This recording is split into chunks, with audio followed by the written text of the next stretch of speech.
Yo, what is good, everybody, man? This is, of course, Exacto Knife back in the building. All my gang know to drop the like and watcher tab. The whole entire video helps the channel out tremendously. Grateful for all the support, and I'm in the building. Today we got the slashing, shooting, and playmaking badges for ISO players. I will bring one later for screens players, even though it's going to be pretty similar, but this applies for next gen and for current gen. Just on current gen, players will usually have less badges available to them, at least in the diversity of badges, because every badge point is 1 point. So you know what I'm saying, there's not going to be a whole lot of cheap badges that you want to use. It's going to be either all or nothing. But like I said, man, enjoy the video. Let me know y'all feedback in the comments and how y'all feel about these badges. I did leave chapters in the thing, so if you're interested in a specific type of badge, I'd prefer you watch the whole video, but it's definitely going to be some chapters in the, like I said, when you scroll across the video, you'll be able to find the part of the video that you want to look at. You know what I'm saying? If you, for example, don't care about the slashing or only the shooting or only the playmaking.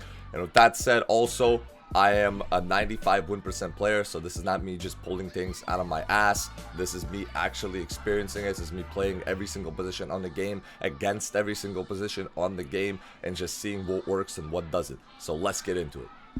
Alright, so first things first, we got the slashing badges. And before we even get started, the not useful category, as always, is going to be the badges that you don't want to use unless you literally just have too many badge points. The surplus badges is the badges they put on if you're interested in that specific function and you have the badge points for it once everything else is taken care of. Or for a unique playstyle. Helpful badges that work great, but you don't really want to run them too high and you only want to use them if they fit your playstyle. Necessary badges that almost all players are gonna want to have if they can afford them, and required is badges that players are gonna need to have to play this specific archetype or playstyle. And today we're talking about ISO guards. So in slashing, that means you're attacking the basket. So with the not useful, we got fast twitch, which is just helps you lay the ball up faster. Grace under pressure, back down punisher, self-explanatory, dream shake, drop stepper, post spin, and rise up. Now, I will say this, I do rank badges from left to right based on how effective they are within that category, which is why fast twitch and grace under pressure are on the left. When you get someone to jump with the ball, you do have to, like, fast twitch does help you lay it up faster. Same with grace under pressure helps actually make that. The thing is for most ISO guards, you are almost never in that situation. You're just attacking the basket off the dribble. Now, there's 5'9s and things like that, you know, the short point guards that get a bunch of slashing points and they can't even equip any actual slashing badges because they don't have any slashing. So for them, because their close shot goes up because of their midi, which is their standing layup, putting these badges on actually will help them. A lot of people will be like, damn, that 5'9", I played hands-up defense on him and he made that stupid standing layup. He doesn't have a 25 standing layup. A lot of them have like a pretty high one because of their really high mid-range. Now with the surplus badges, teardropper, putback boss, lob city finisher, hook specialist, pro touch. Teardropper, I've seen some people cheese it. I mean, how useful it is up to interpretation, but it is what it is. Putback boss, if your teammate misses a shot, you can obviously go ahead for the putback dunk since you're ISOing, you got floor spacing. But then again, if you like, that's something that you gotta have a lot of slashing badge points for in order to be attempting, because there's way better badges up ahead. Lob city finisher, if you play with other guards, it's gonna help you a lot. If you go back door, if you wrap, if you know what I'm saying, give and go, stuff like that. Hook specialist and pro touch. Now, I've seen point guards have a close shot rating that's not even like in the 90s, but like in the 70s or 80s, and they just cheese the mismatch on some Magic Johnson shit. So I'm not recommending you play like that because that's a lame way to play. Now we're getting into like the badges that actually do something. Mouse in the house, if you're a tall guard that loves to attack the basket, especially if you not only not like to shoot, but some builds that just don't have shooting, this badge is going to be very important. Anyone that's smaller than you will get no contest, no jumps. Even if they have a block rating, they won't get a block most often on you. So you can run this on any tier you want, but only for tall guards like 6'5" and up. Acrobat, obviously for acrobatic layups. If you hop step or euro step a lot, even if you try to get a dunk out of them, this will actually help you succeed in that manner as well. This badge is actually kind of sickening if in the right hands and with the right build that has a high driving layup. Giant Slayer, if you're a very small player and you attack the basket a lot, it will help you not miss layups. It will help centers not block you as much. But like I said, is this a badge I recommend running high? For most players, no. The necessary badges for slashing on the ISO is going to be Fearless and Unstrippable. Now, not everyone will be able to afford both of these or either of these or have either of them available, but If you have Fearless, I run it on bronze personally as of right now because I'm on a little bit of a bad budget on my guard because I only got 21 slashing on nextgen. So some of the badges are very expensive for me. But it pops up, it works. I feel like it helps with dunks a little bit too, not as much. But I definitely see the difference when with the layups with this badge. Same with unstrippable. I run it on silver. Maybe that's a little overkill for a guard build with a very high unpluckable, but I don't know, man. I don't know. I feel like it pops up a lot when people are trying to pinch me and collapse on me right as I'm going up for a layup or dunk, and I end up converting the play. So if it pops up, means it's working, means it's protecting me. So definitely have that on at least on bronze. And with the required badges, it's going to be the trinity of posterizer, limitless takeoff, and slithery finisher. Any build attacking the basket must have these 3 badges on the highest tier that you get them. For some of y'all, it might be bronze, silver, silver. For some of y'all, it might be silver, gold, gold. For some of y'all, it might be gold, Hall of Fame, Hall of Fame. For some of y'all, potentially it could be all 3 Hall of Fame. It just depends. But in that order, they work best. But I'm not gonna lie to y'all. If you want to take the ball to the rim while ISOing and actually convert most of your baskets, like I said, not bad takes, but good takes, all 3 of these badges are required. Alright, now we're on to the shooting. And the shooting not useful badge is going to be the slippery off-ball badge, limitless spot up, fade ace, and set shooter. Now, set shooter, I mean, if you're a guard that is just so dominant in the paint that you get left open and people frequently just sag off you and let you while you're standing still, which I haven't seen that happen to anyone, then by all means use that badge because it will make you pretty much unable to miss. But for everyone else, do not use that thing ever. Fade ace, I mean, if you're a guard that loves to play like Kobe, you could use it, you know what I'm saying? Kobe, Michael, and you like to hit that post fade if you have a very high mid-range rating. But if we're talking about ISO, you're probably like, that's not post score, you know, we're talking about ISO. It's not really relevant to the playstyle. Limitless spot up that works on deep catch and shoots. There's almost never where you should have the situation where you're catch and shooting if you're an ISO guard. Even off the reset, you should be looking to go to your spot ups or to your other guards, not run away from them. Slippery off ball, obviously you're not backdooring nobody when you're having the ball in your hands. In the surplus tier, we got clutch shooter, corner specialist, volume shooter, difficult shots, lucky number 7, and catch and shoot. Now, there's a lot of badges in this tier, and a lot of them having utility on a lot of different levels, but for me personally, the only one I would run for people that just ISO up top on 2s or 3s is clutch shooter out of all these badges. Now, volume shooter, it's too expensive compared to having all these other badges to even put on any tier because I just feel like it does nothing this year. Especially with the ISO, you're going to be very frequently attacking the basket. So, and volume shooter doesn't boost anything near there or get boosted by it in return. If you play 3s and you're a short guard that loves to fade, corner specialist could be useful for you. But besides that, it will almost never have an application. You know what I'm saying? You're better off putting your badge points elsewhere. Difficult shots is for pull-up mid-ranges. Once again, if you're ISOing, let's say the 2s, which is something I did in 2K20, had a pure playmaker of shot take. If you have a build that's similar to that with a high midi, and after you kill somebody, instead of running to the basket, you sometimes run to the mid-range, especially with how good fades are this year, that is a great badge to have. But if it doesn't fit your playstyle, it's completely useless. Lucky number 7, like I said, some people say, oh, it's on the 2s, we could use it because it's the first 7 seconds. On the 2s, even people with a 10 win percent are pressing the inbound and spamming. By the time you get the ball in, the lucky 7 badge doesn't even work no more. If you run the break as the guard on the 3s, it'll help you make your shots, so maybe put on bronze or something if you catch and shoot on the fast break. And that brings me to catch and shoot. If you play with another ball handler, if y'all like to take turns ISOing, if you spend some time spotting up, if you get a lot of resets, then yeah, definitely put on catch and shoot and lucky 7 on something. It'll help you on the break. But besides that, I think there's way better badges that you can use, and the shooting is so easy. You shouldn't need those badges to boost your shot percentages. Up next, these are the helpful badges. We got Rhythm Shooter, Circus 3s, and Chef. Now, Rhythm Shooter, I can't get this badge to pop up for the love of me, but I use it on bronze, gold, silver, and I feel like it does give an impact to how much you shoot directly off of dribbling. So like if you do that, the AI step back from 2K20, if you're sizing someone up and just pop that thing in their mouth, you know what I'm saying, while you're doing a dribble move, it definitely increases your shots. Now, I don't think it helps when you do a dribble move, you run and then you shoot like off of a quick stop or a peek, but everything else I think it does help you on. Don't run it very high, but if you have the badge points for it, it definitely seems to have an impact on the shooting. Circus threes is for fading and stepping back on threes. Obviously, if you're a short guard that's isoing, you're looking for a three more than you're looking for the rim run, because that's going to clear out the paint and give you a good easy rim run.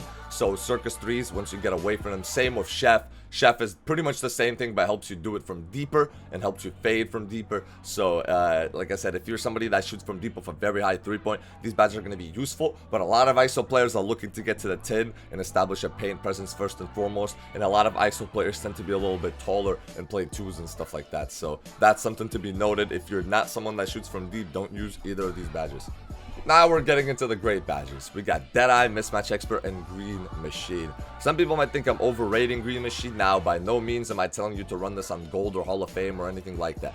I'll run it on Silver, and I will tell you this. As somebody that mostly does not use shooting boost at all on my guard with only an 88 3-point, but an 88 3-point is just a couple gold shooting badges.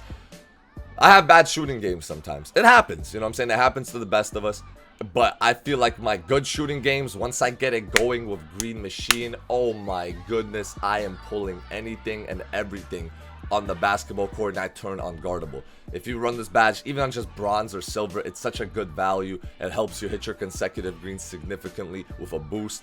Deadeye, now, would not prioritize it over blinders, but Deadeye does definitely help on the late closeout, especially if you're like me, if you like to do a lot of those step back moves, and if you like to run away from the opponent a lot and then shoot a three, even when you have a rim run open. It'll definitely help you on the late closeouts. Mismatch Expert, if you're a small guard, like under 6 foot, you have to run this in the required tier. But for tall guards, I wouldn't run this unless you're like 6'3" or shorter. You know what I'm saying? I wouldn't run it for a tall guard, but it does help. If you switch on the center, you can run it bronze, silver, even if you are a tall guard. And if you switch on the center or whatnot, if you're playing against a really tall player on the twos, then you're going to be able to have an advantage and they're not going to contest you as easy.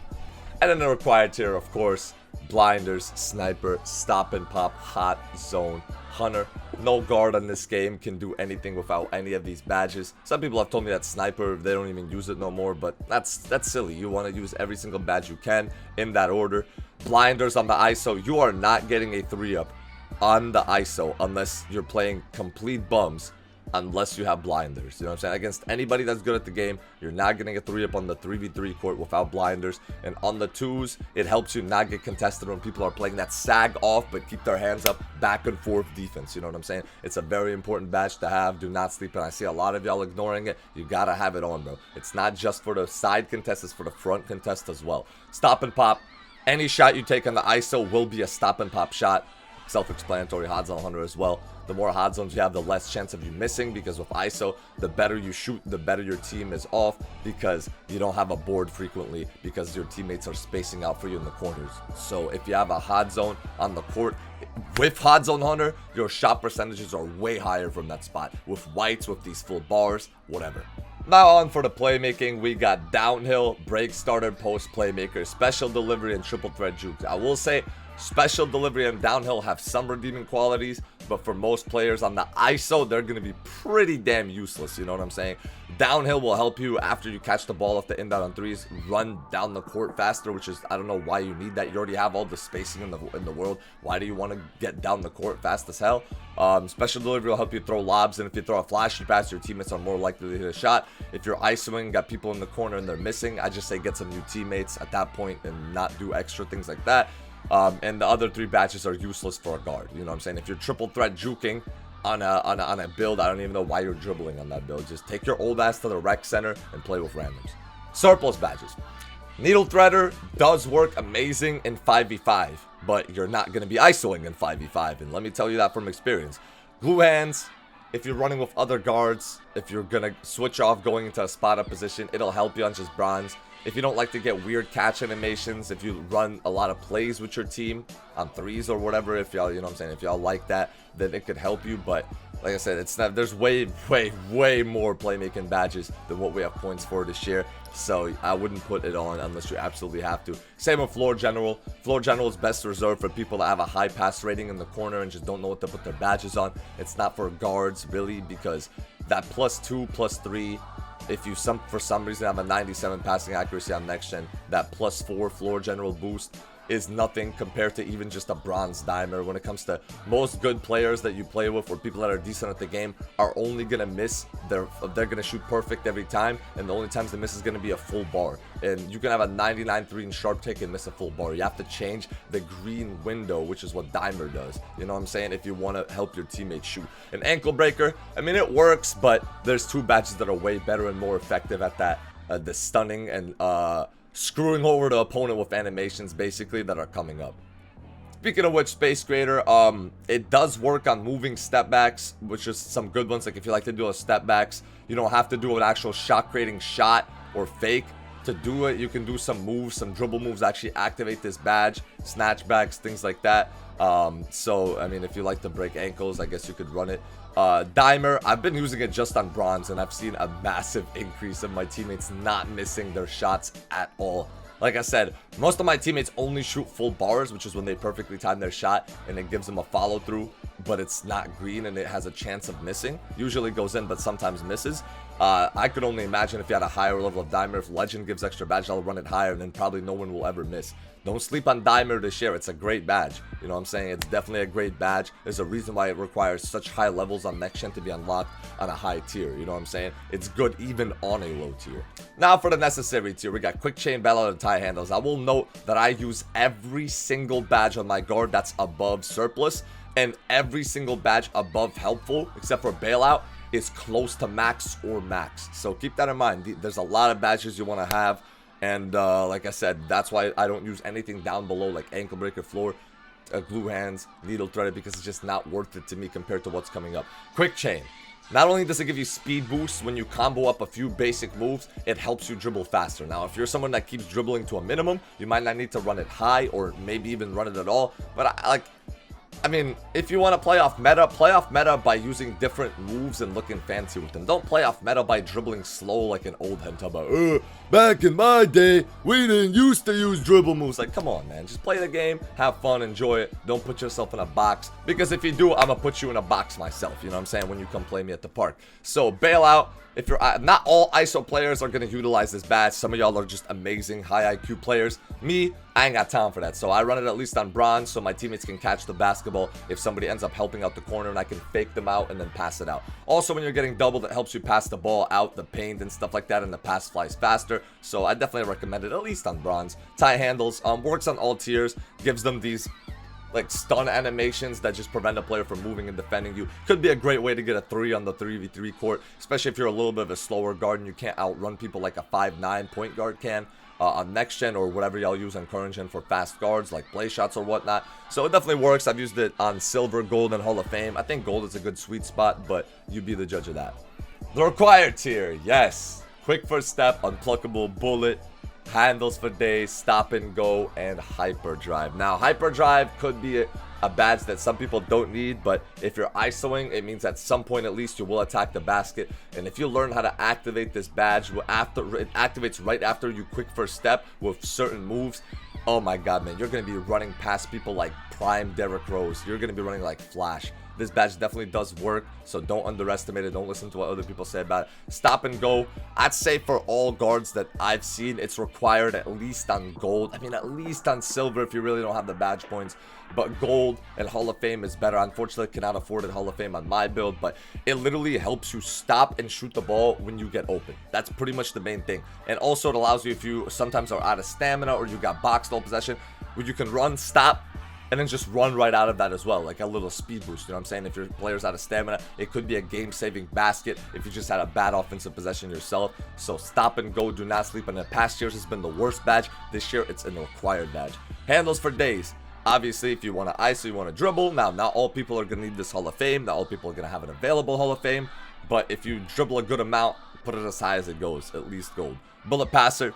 If you don't have this badge, if you don't have passing accuracy, you might as well just be a post scorer. You know what I'm saying? There's no point of ISOing without at least an 85 passing on next gen with gold bullet passer, and I will tell you that from experience. If you don't have at least those requirements met, the most dumb trash old heads are gonna bait you at the park. They're gonna run to you out the corner.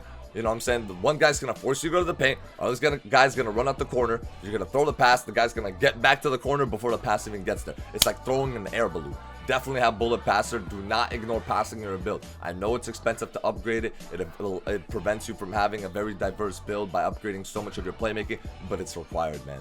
Unpluckable. If you're getting ripped, you can't dribble. I mean, silver, gold, Hall of Fame, doesn't matter what you have. Steals have been nerfed a lot, but I feel like the most of the times you get ripped is just off the inbound and stuff like that. So unpluckable, just make sure you don't get ripped in any other situation. Quick first step, obviously my favorite badge. My build has this Hall of Fame. This is my only playmaking badge I have Hall of Fame on my build right now because it's the only one that I get Hall of Fame. And like I said, I love this badge, man. What can I say? Out of any move, if you learn how to activate it with the D-Rose, with whatever SIGs that you currently use, Kemba Walker, you're just going to be zooming around the court out of the, and it combos really well with quick chain and allows you to run really, really fast. Thank you for making it to the end of the video. I hope you enjoyed it, man. I love making this type of content, sharing my knowledge with y'all. I hope y'all get better. Keep grinding, keep doing y'all thing. Much love and respect. If you haven't dropped a like yet, please do. Helps me tremendously. And I'm going to catch y'all in the next one. I'm out, bro.